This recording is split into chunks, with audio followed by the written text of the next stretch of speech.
మా అమ్మ చేసే రెసిపీల్లో ఈ రెసిపీ అంటే నాకు చాలా చాలా ఇష్టమండి.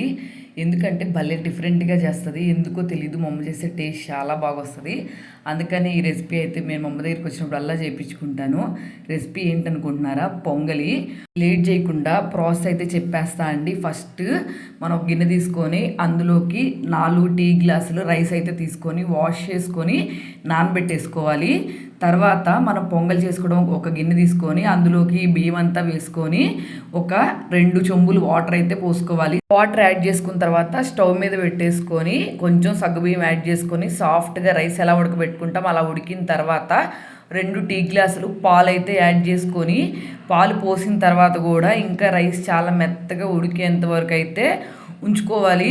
మనము ఉడికించుకోకుండా మిగిలిన ఇంగ్రీడియంట్స్ యాడ్ చేసామంటే రైస్ అయితే ఉడకదు. బాగా సాఫ్ట్గా ఉడికిన తర్వాత మనం తీసుకున్న రైస్కి నేనైతే మాత్రం ఒక 1/2 కేజీ బెల్లం అయితే తీసుకున్నాను. దంచుకొని బాగా పొడి చేసుకొని వేసుకున్నాను. ఇదంతా ఒకసారి బాగా మిక్స్ చేసుకొని ఇందులోకి కొంచెం కల్లుప్పు యాడ్ చేసుకోవాలి. ఎందుకంటే స్వీట్నెస్ని బ్యాలెన్స్ చేస్తుంది కాబట్టి కొంచెం బెల్లం అయితే కరిగిపోయేంత వరకు ఒక 2-3 టైమ్స్ అయితే బాగా తిప్పేసుకోవాలి. నెక్స్ట్ కొంచెం ఇలాచీ పౌడరు మంచి స్మెల్ వస్తుంది కదా స్వీట్కి, కాబట్టి కొంచెం దంచుకొని ఇలాచీ పౌడర్ అయితే యాడ్ చేసుకోవాలి. నెక్స్ట్ మనం దింపేస్తామనగా అప్పుడు ఇంకా కొంచెం 2 టీ గ్లాసులు పాలు అయితే యాడ్ చేసుకున్నామంటే పొంగలి టేస్ట్ చాలా బాగుంటుంది. ముందు కొంచెం యాడ్ చేసుకున్నాము, తర్వాత కొంచెం యాడ్ చేసుకున్నాము.